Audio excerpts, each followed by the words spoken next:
राधे राधे दोस्तों, आपका अपने चैनल पूजा पाठ उपाय में आपका हृदय से बहुत बहुत स्वागत है। दोस्तों, हम सभी के यहाँ पूजा पाठ होता है और पूजा पाठ में जो दीपक हम लगाते हैं या फिर हम फूल पत्ती फल ये सब चढ़ाते हैं, तो हमें इनका क्या करना चाहिए।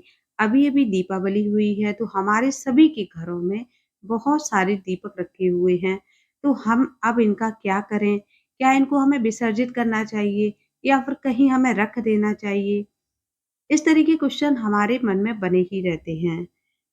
या फिर जो घर में मूर्ति या फ़ोटो वग़ैरह जो होती हैं भगवान की खंडित हो जाती हैं या फ़ोटो फ्रेम वग़ैरह ख़राब हो जाते हैं, तो फिर हमें इनका क्या करना चाहिए?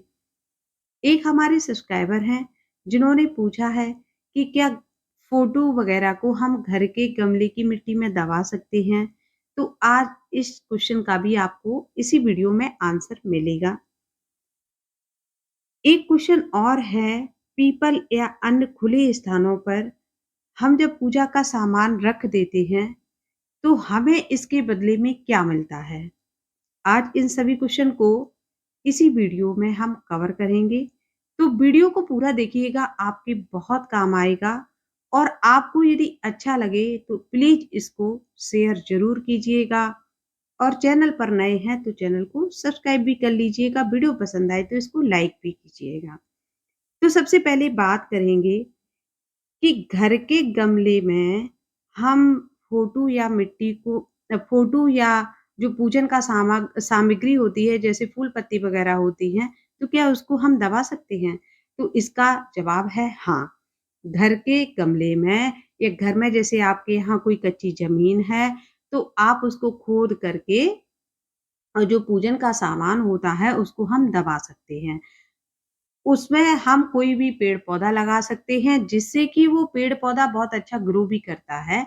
और जैसे जो हवन सामग्री वगैरह होती है, आप अपने पेड़-पौधों में ही डालिएगा। इससे पेड़-पौधों में कीटनाशक का ये काम करती है, कीड़े वगैरह नहीं लगते हैं और पौधे में फल-फूल, पत्ती बहुत अच्छा ग्रो करती है। आप ज़रूर डालिएगा और डाल कर के देखिएगा और हमें इसको कमेंट में बताइएगा भी ज़रूर, जिससे कि अन्य लोगों को भी जानकारी मिले।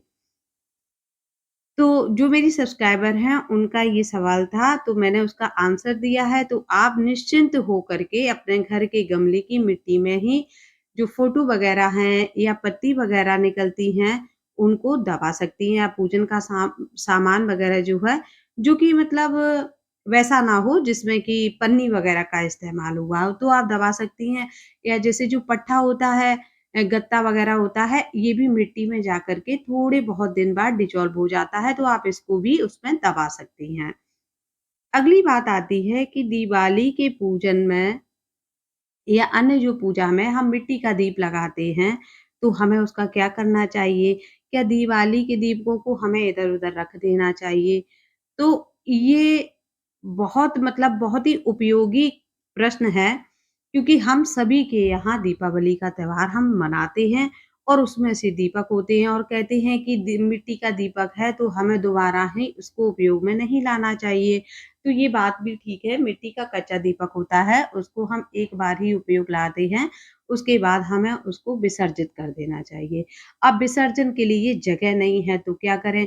तो आप क्या करें, आप रखे रहें दीपक और जब आप बिल्कुल फ्री टाइम हो आपके पास, तब आप उनको कूट लीजिएगा और कूट लीजिएगा, पीस लीजिएगा, मतलब बिल्कुल बारीक कर लीजिएगा और एक मिट्टी का मिश्रण तैयार कीजिएगा उसको मिला कर के। उसके बाद आप तुलसी लगा सकते हैं उसमें या अन्य कोई अ, अच्छा वृक्ष लगा सकते हैं, जैसे कि आप कोई फूलदार वृक्ष लगा सकते हैं, आम का वृक्ष लगा सकते हैं या करी पत्ता वगैरह जो बहुत उपयोगी वृक्ष होते हैं, आप उनको लगा सकते हैं या फिर तुलसी जी तो सामान्य रूप से हम सभी के घर में होती ही होती हैं, आप उन्हें लगा सकते हैं।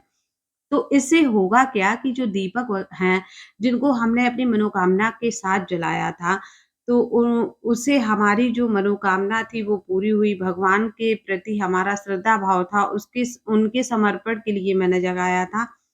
तो उस दीपक को जब हम इधर-उधर डाल देते हैं, तो वो नकारात्मक चीज़ है। मतलब पहले तो हमने उसको इतने अच्छे भाव से जलाया, अब हमने इधर-उधर फेंक दिया, तो आप बताइए कि वो नकारात्मकता उत्पन्न करेगा कि नहीं? इसलिए पहले हमने जिसको माथा टेका, जिसको जगाया, अपना श्रद्धा भाव रखा, तो अब हमें उसे फेंकना नहीं है, अपने ही घर में और अगर घर में जगह नहीं है, तो आप किसी अच्छे स्थान पर, स्वच्छ स्थान पर मिट्टी खोद करके उसमें भी आप दबा सकते हैं। और उसमें आप घर में भी अपने तुलसी वगैरह लगा लीजिएगा, इससे तुलसी भी बहुत अच्छी ग्रो होंगी और घर में सकारात्मक वातावरण भी बढ़ेगा। जो दीपक आपने भगवान को के नाम से जलाया है, जब वो आप मिट्टी में अपने यहाँ ही लगा लेंगे, तो जब उससे जो फल, फूल, पत्तियाँ होंगी और उसको आप प्रभु को समर्पित करेंगे, तो आप खुद ही समझ सकते हैं कि उससे कितना सकारात्मकता हमारे घर में और हमारे जीवन में पैदा होगी। अगला क्वेश्चन आता है कि हमें पीपल के पेड़ के नीचे या अन्य खुले स्थानों पर हमें अपना पूजन का सामान, मिट्टी की मूर्तियाँ जैसे कि गणेश, लक्ष्मी वगैरह अभी मैंने देखी कि सबने बहुत ज़्यादा रखे। तो ये रखना चाहिए या नहीं? क्या ये गलत है? क्या इससे हमें पाप लगता है? तो निश्चिंत रूप से इससे हमें पाप ही लगता है। अब आप ही सोच कर के बताइए कि पहले आपने पूरा साल उनका पूजन किया और उसके बाद आप नए गणेश लक्ष्मी जी लाए और उन्हें आपने बाहर रख दिया, चौराहे पे छोड़ दिया या किसी पीपल के पेड़ के नीचे रखाई और कोई भी पशु आया और पक्षी आया तो वो उनको गंदा करता है। आप समझ ही सकते हैं कि पशु-पक्षियों को कोई समझ नहीं होती है।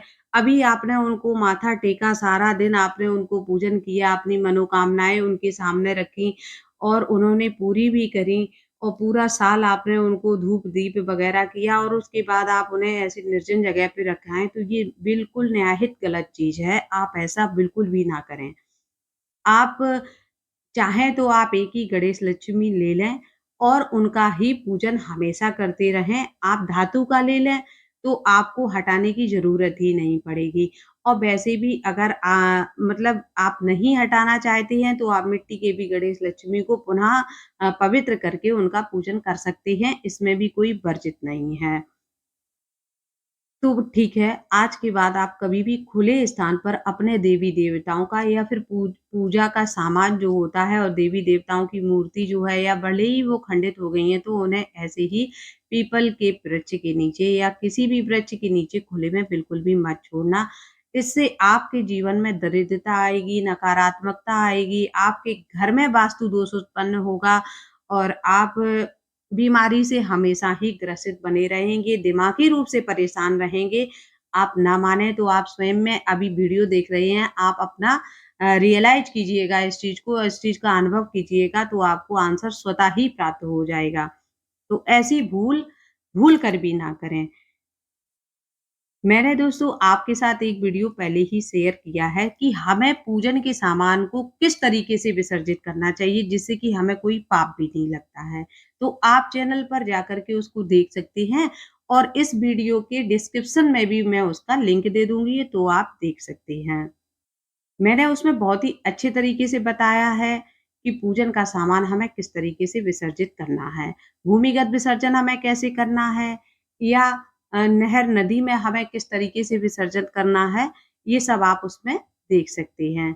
तो फिर मिलेंगे ऐसी ही नई जानकारी के साथ, तब तक के लिए राधे-राधे।